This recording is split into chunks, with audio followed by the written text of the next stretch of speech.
AI என்றால் என்ன? நிறைய பேர் இந்த வேர்டை இப்போ யூஸ் பண்ணுறாங்க. ஏஐன்னு சொன்னால் ஆர்டிஃபிஷியல் இன்டெலிஜென்ஸ்ன்னு சொல்லுவாங்க. இது கிட்டத்தட்ட ஒரு 4-5 வருஷமாக இது ஃபேமஸாக தான் இருக்குது.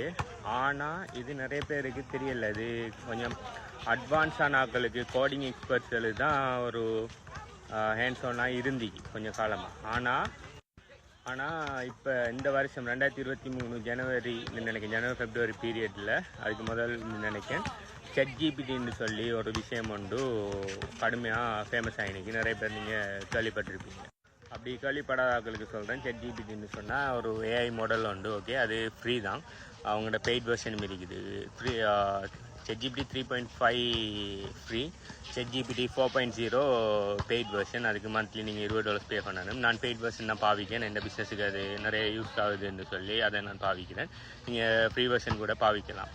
ஸோ அது கைண்ட் ஆஃப் என்னென்னு சொன்னால், நம்மளுக்கு என்ன விஷயம் தேவைப்பட்டாலும் ஒரு எக்ஸ்பர்ட் ஒன்றுகிட்ட கேட்டு அந்த விஷயத்துக்கு ஒரு ஆலோசனை ஒன்று பெற மாதிரி தான் இதை கன்செப்ட். இப்போ நீங்கள் ஒரு விஷயம் ஒன்று தெரியாது, கூகுளில் தேடலாம் தானே. அதை எனக்கு நான் ChatGPTயில் போய் தேடுறேன்னு சொன்னீங்கன்னு சொன்னால், கூகுளில் உங்களுக்கு கிடைக்கிற ஆன்சர் எல்லாம் என்னென்னு சொன்னால், கூகுள் கம்பெனியால் உங்களுக்கு யாருமே ஆன்சர் பண்ணுறல. கூகுளில் என்னென்னு சொன்னால் நிறைய பேர் நிறைய விஷயத்தை பற்றி ஆர்டிகல்ஸ் எழுதுவாங்க. அதோட பேர் ப்ளாக்ஸ். ஓகே, வெப்சைட் ப்ளாக்ஸ் எல்லாம் நிறைய இருக்கும். ஓகே, இப்போ நீங்கள் ஒரு விஷயம் ஒன்றை பற்றி நீங்கள் தேடுறீங்கன்னு சொன்னால், லைக் ஏதாவது உண்டு. ஓகே, இப்போ உதாரணத்துக்கு எலக்ட்ரிக் கார்ஸ்ன்னு சொல்லி ஒரு விஷயம் ஒன்று தேடுறீங்கன்னு சொன்னால், அந்த எலக்ட்ரிக் கார்ஸ் சம்மந்தமாக யாரெல்லாம் ப்ளாக்ஸ் எழுதியிருக்காங்களோ அதெல்லாம் உங்களுக்கு சர்ச் ரிசல்ட்ஸில் வரும். உங்களுக்கு தெரியாதுல வார விஷயமெல்லாம் சரியாக தான் எழுதியிருக்கானா அப்படியே தான் எழுதியிருக்கானான்னு சொல்லி ஒரு என்ன செய்கிற ஒரு டிசிஷன் ஒன்று உங்களுக்கு வரே இல்லை. ஆனால் நிறைய பேர் எழுதியிருப்பான். அதில் ஃபேமஸான ஆர்டிக்கல் எல்லாம் மேலே வரும், ரேங்க் ஆகும். ஓகே, ஆனால் அதே விஷயத்தை நீங்கள் ChatGPTகிட்ட வாட் இஸ் எலக்ட்ரிக் கார்ஸ் கேட்டிங்கன்னு சொன்னால், அது ஒரு எலக்ட்ரிக் கார்ஸை பற்றின ஒரு எக்ஸ்பர்ட் மாதிரி உங்களுக்கு இதுதான் எலக்ட்ரிக் கார்ஸ், இதுதான் இப்படி தான் சொல்லி உங்களுக்கு ஆன்சரை ஒரு ப்ரீசைஸாக உங்களுக்கு சரியான ஒரு ஆன்சர் உண்டு மேக்ஸிமம் எடுத்து தர பார்க்கும். அதுக்காக ChatGPT 100% சரியான கேட்டிங்கன்னு சொன்னால் அப்படி இல்லை. ஓகே, ஆனால் ஆல்மோஸ்ட் கிட்டத்தட்ட நிறைய விஷயங்களில் அது சரியாக எனக்கு ஹெல்ப் பண்ணியிருக்கு. இந்த பிஸ்னஸில் சரி, மற்ற விஷயங்களில் சரி, நிறைய விஷயத்துக்காக நான் ChatGPT 3.5 கொஞ்ச நாளமாக யூஸ் பண்ணிட்டு இருந்தேன்.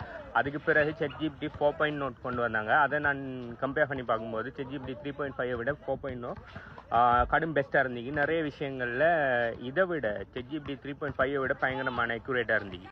அடுத்தது இந்த ChatGPTயில் இப்போ பார்த்தீங்கன்னு சொன்னால், நீங்கள் எந்த அளவுக்கு அக்யூரேட்டாக கொஸ்டினை கேட்கீங்களோ அந்த அளவுக்கு தான் அந்த ஆன்சர்ஸும் அக்யூரேட்டாக இருக்குது. ஓகே, ஸோ இந்த அக்யூரேட்டாக கொஸ்டின் கேட்குறது இப்போ ஒரு ட்ரெண்டிங்கில் போயிட்டு இருக்குது. அதில் பேர் ப்ராம்ப்ட்ஸ்ன்னு சொல்லுவாங்க.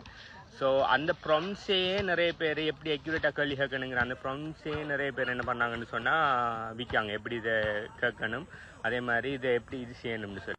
உதாரணத்துக்கு ஒரு இதுன்னு சொல்கிறேன். இப்போ உதாரணத்துக்கு நீங்கள் சும்மா போய் அந்த ChatGPTகிட்ட வாட் இஸ் எலக்ட்ரிக் கார்ஸ்ன்னு கேட்குறதுக்கு வர விடைய விட நீங்கள் அந்த ChatGPTகிட்ட போய் hi act as electrical engineering expert and answer these கொஷின்ஸ்ன்னு சொல்லி முதலாவது ஒரு ப்ராம்ப்ட் ஒன்று கொடுத்துட்டு அதுக்கப்புறம் நீங்கள் கேட்பீங்கன்னு சொன்னால், அது நார்மலாக ஒரு தனி இப்போ நீங்கள் முதலாவது கொஷின் கேட்கக்குள்ள வாட் இஸ் எலக்ட்ரிக் காசுங்கக்குள்ள ஜஸ்ட் ஒரு நார்மலான ஒரு ஆள்கிட்ட நீங்கள் எலக்ட்ரிக்கல் காசை பற்றி கேட்குற மாதிரி ஆன்சர் ஒன்று தரும். அதே இது நீங்கள் ரெண்டாவது ப்ராம்ப்டில் நீங்கள் ஆக்ட் அஸ் எலக்ட்ரிக் என்ஜினியரிங் எக்ஸ்பர்ட்னு சொன்னால், ஒரு எலக்ட்ரிக்கல் என்ஜினியரிங் எக்ஸ்பர்ட் ஒரு ஆள்கிட்ட போய் அதே கொஷினை கேட்கக்குள்ள அவர் எப்படி அக்யூரேட்டாக கிறிஸ்டல் கிளியர் ஆன்சர் தருவாரோ அப்படி ஆன்சர் அது தரும். ஸோ ChatGPTயை பெஸ்ட்டாக பாவிக்கிறதும் நம்ம எந்த அளவுக்கு அதுக்கு கமாண்ட் கொடுக்கும், அதாவது ப்ராம்ப்ட் கொடுக்கங்கிறதுல தான் தங்கிடு. ஸோ இப்படியான ஏஐ புழக்கத்தால் நிறைய பேர் வேலை வாய்ப்புகள் இல்லாமல் போகும்னு சொல்லி அது ஒரு பெரிய ஒரு டிபேட் ஒன்று போயிட்டு நிறைய பேர் வேலையை இது எடுத்துரும்னு சொல்லி சிலாக்கள் சொல்கிறாங்க. நிறைய பேர் வேலை பேய்த்திரும், அதனால் இப்படியான டெக்னாலஜியெல்லாம் தடுக்கணும்னு சொல்லுவாங்க. சிலாக்கள் சொல்கிறாங்க இல்லை இப்படியான டெக்னாலஜி நம்மளுக்கு தேவை, வேலை போனாலும் நிறைய பேரை எஃபிஷியண்ட்டாக இது செய்யலாம்னு சொல்லி நிறைய பிஸ்னஸ்களில் எஃபிஷியண்ட்டாக மாற்றலாம்னு சொல்லி சிலாக்கள் இதை வர வைக்காங்க. உதாரணம்னு சொல்கிறேன், காப்பி ரைட்டிங்னு சொல்லி ஒரு இண்டஸ்ட்ரி வந்துருக்கு. ஓகே, ஒரு ஜாப் வந்து காப்பி ரைட்டிங்னு சொன்னால், நீங்கள் ஒரு வெப்சைட் ஒன்று போனீங்கன்னு சொன்னால் வெப்சைட்டில் நிறைய விஷயங்கள் எழுதிருக்கு. அதே மாதிரி ஒரு இமெயில் எழுதுறது, ஒரு சோஷியல் மீடியா போஸ்ட் எழுதுறது, அப்படி நான் இந்த பிஸ்னஸ் பெர்ஸ்பெக்டிவ்ல எனக்கு தெரிஞ்சது சொல்கிறேன். ஓகே, ஸோ இப்படியான விஷயத்துக்கு என்ன பண்ணுவாங்கன்னு சொன்னால், ஜஸ்ட் எழுதுறத விட ஒரு எக்ஸ்பர்ட் காப்பி ரைட்டிங் எக்ஸ்பர்ட்ஸ் இருக்காங்க. அவங்க என்ன பண்ணுவாங்கன்னு சொன்னால், அந்த வாசிக்கிறால அட்ராக்ட் பண்ணுற மாதிரி ஒரு ப்ராடக்ட்டை பற்றி ஒரு காப்பி ரைட்டிங் எக்ஸ்பர்ட் ஒரு விஷயம் ஒன்று எழுதுறேன்னு சொன்னால், அந்த விஷயத்தை நீங்கள் வாசித்து பார்த்தாலே அந்த ப்ராடக்ட்டை பற்றி ஃபுல் டீட்டெயில்ஸும் விளங்கி அந்த ப்ராடக்டை வாங்குற மாதிரி எழுதுறது தான் அந்த காப்பிரைட்டிங்கோட திறமை. ஸோ இந்த காப்பிரைட்டிங்கிற ஒரு ஜப் உண்டு, அதுவும் நிறைய பேர் ஃப்ரீலான்சிங் அதை நிறைய செஞ்சுட்டு இருப்பாங்க காப்பிரைட்டிங்கிற விஷயத்தை. ஓகே, ஸோ அவங்கள எக்ஸ்பர்ட்ஸ் எல்லாம் நீங்கள் இத்தனை வேர்ட்ஸுக்கு இவ்வளோ பே பண்ணுறேன்னு சொல்லி இந்த ஃபைவர் அப்வொர்க் பண்ணுற அந்த ஃப்ரீலான்சிங் பிளாட்ஃபார்மில் நீங்கள் ஹையர் பண்ணுறேன். ஓகே, நான் என் பிஸ்னஸுக்கு நிறைய காப்பிரைட்டிங் எக்ஸ்பர்ட்ஸ் எல்லாம் நான் ஹையர் பண்ணியிருக்கேன். ஓகே, இந்த வெப்சைட்டில் அந்த விஷயங்களை போடுறது எப்படி அந்த கிறிஸ்டல் கிளியராக எழுதணும், கஸ்டமர்ஸை அட்ராக்ட் பண்ணணும்னு சொல்லி அந்த விஷயங்கள் எழுதுறது. ஸோ இப்போ பார்த்தீங்கன்னு சொன்னால் நான் இப்போ லைக் இந்த இயர் ஃபுல்லாக எந்த ஒரு விஷயத்துக்காகவும் அப்படி ஒரு எக்ஸ்பர்ட்டை நான் நாடி போனதே இல்லை. எல்லாத்தையும் நான் ChatGPT போய் ஓகே முதலாவது prompt act copywriting expert and answer this questions I want to do திஸ்ன்னு சொல்லி நம்மளுக்கு தேவையான விஷயத்தை அப்படியே அதில் டைப் பண்ணி கொடுத்தா கிறிஸ்டல் கிளியராக எப்படி ஒரு காப்பிரைட்டிங் எக்ஸ்பர்ட் நம்மளுக்கு ஆன்சர் தருவார் அதே மாதிரி ஒரு ஃபுல்லாக.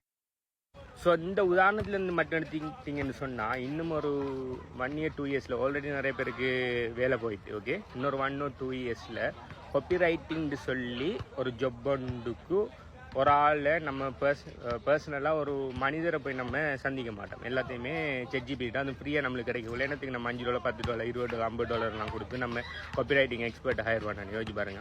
ஸோ இது AI டிஸ்டர்ப் பண்ணின ஒரு இண்டஸ்ட்ரி. இதே மாதிரி நிறைய விஷயத்த என்ன செஞ்சிட்ருக்கு, தொழில் வாய்ப்புகளை எடுத்துகிட்டு இருக்கு. ஸோ இது சிலாக்கள் என்ன சொல்கிறாங்க, இது பெரிய ஆபத்தில் போய் முடியும்னு சொல்லி சிலாக்கள் கிளைம் பண்ணுறாங்க. ஆனால் என்னை பொறுத்த வரைக்கும் இந்த AI டெக்னாலஜி சரியாக பாவிச்சா இது ஒரு புது ஒரு ஆப்பர்ச்சுனிட்டி எல்லாம் இருக்குது. என்ன காரணம்னு சொல்லுங்கள், நம்ம இன்டர்நெட் ஒரு 10-20 வருஷத்துக்கு முதல் இன்டர்நெட் பூமாகக்குள்ள என்ன நடந்தீங்கன்னு சொன்னால் இன்டர்நெட்டுங்கிற அந்த ஒரு ஆப்பர்ச்சுனிட்டியை வச்சு உருவாயின கம்பெனிஸ் தான் இன்றைக்கி $multi-billion கம்பெனிஸாக இருக்குது. ஃபேஸ்புக்காக இருக்கட்டும், இந்த சோஷியல் மீடியா பிளாட்ஃபார்ம்ஸாக இருக்கட்டும், கூகுளாக இருக்கட்டும், யூடியூபாக இருக்கட்டும், அடுத்தது இந்த இ-காமர்ஸ் பிளாட்ஃபார்ம்ஸ் எல்லாம் அமேசான், அலிபாபா.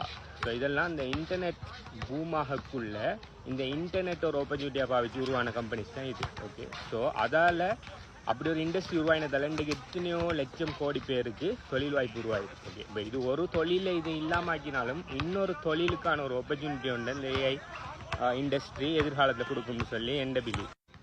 எனக்கு என்ன விஷயம்னு சொன்னால், இப்போ AI இப்போ நாளைக்கு ஒரு கம்பெனியில் ஒரு 5 பேர் ஒர்க் பண்ணுறாங்க. அந்த 5 பேர் வேலையை ஒரு AI ஒன்று செய்யணும்னு சொல்லி அந்த கம்பெனியோட ஓனர் அந்த 5 பேர் வேலையை தூக்கிட்டு அந்த ஏஐயை வச்சு அந்த வேலையை செய்ய முற்படுறன்னு சொன்னால் ஏஐயை ஜஸ்ட் வாங்க இது செய்யுங்கன்னு சொன்னால் செய்யாது. ஏஐக்கு சரியான கமாண்ட் கொடுத்து ஏஐ சாஃப்ட்வேர்ஸ் நிறைய இருக்குது. ஓகே, AI ப்ரோக்ராம் சாஃப்ட்வேர்ஸ் அது இதுன்னு நிறைய வந்துட்டு இருக்கு. ஸோ அதை ஏஐயை அதை இம்ப்ளிமெண்ட் பண்ணி அதை ரன் பண்ணுறதுக்கு ஒரு ஆள் ஒன்று கட்டாயம் தேவை. ஓகே, அந்த ஏஐயை சும்மா இப்போ பிஸ்னஸ் ஓனருக்கு அவருக்கு அந்தளவுக்கு நாலேஜ் இருக்குமான்னு தெரியா. ஸோ ஏஐயால் தொழில் வேலை பைத்திரும்னு சொல்லி பயப்படுறாங்களுக்கு இது ஒரு ஆப்பர்ச்சுனிட்டி. என்ன இதுன்னு சொன்னால், நீங்கள் ஏஐயை ட்ரைவ் பண்ணுற ஒரு ஆப்பரேட்டராக இருப்பீங்கன்னு சொன்னால் நாளைக்கு உங்களுக்கு தொழில் போகிறது. இப்போ ஒரு கம்பெனியில் ஒரு ஆள் 5 பேரை ஃபயர் பண்ணிவிட்டு ஏஐயை இம்ப்ளிமெண்ட் பண்ண போகிறேன்னு சொன்னால் ஏஐ எக்ஸ்பர்ட் ஒரு ஆள் முதல்ல தேடுவார். ஓகே, நீங்கள் என்ன செய்யலாம், ஒரு ஏஐயை பற்றி நல்லா படித்து எடுத்துகிட்டு நீங்கள் உங்களை சர்வீஸை பிஸ்னஸ் ஓனர் கொடுத்துட்டு அந்த ஏஐ அவரை கம்பெனியில் இம்ப்ளிமெண்ட் பண்ணுறதுக்கு நீங்கள் ஹெல்ப் பண்ணிவிட்டு அந்த ஏஐயை மெயின்டைன் பண்ணுறதுக்கு மாதம் அவர்கிட்ட நீங்கள் மணி வாங்கி எடுப்பீங்கன்னு சொன்னால் உங்களுக்கு ஒரு காலம் தொழில் போகிறதில்ல. நாளைக்கு ஏஐயை இன்னொரு 5, 10, 20, 30 வருஷத்துக்கு பிறகு ஏஐயை இல்லாமக்கிட்டு அதை விட அட்வான்ஸான ஒரு டெக்னாலஜி வர வரைக்கும் உங்களுக்கு தொழில் போகும்னு சொல்லி நீங்கள் பயப்பட தேவையில்லை. அதனால் ஏஐயால் வேலை பைத்தினும் ஏஐ நல்ல மில்லைன்னு சொல்லி நீங்கள் நினைப்பீங்கன்னு சொன்னால் என்னை பொறுத்த வரைக்கும் எந்த ஃபோக்கஸ் என்னன்னு சொன்னால் ஏஐயால் புது நிறைய இண்டஸ்ட்ரியல் நிறைய ஜாப்புகள் எதிர்காலத்தில் உருவாகுங்கிறது எந்த ப்ரெடிக்ஷன். அவ்வளோதான் ஏஐயை பற்றி எந்த கண்ணோட்டம். மோர் டீட்டெயில்ஸ் பயோலஜி டிஸ்கிரிப்ஷனில் இந்த வெப்சைட் அட்ரஸ் போகிறீங்க www.hbuconsultancy.com அதை செக் பண்ணுங்கள். பாய்.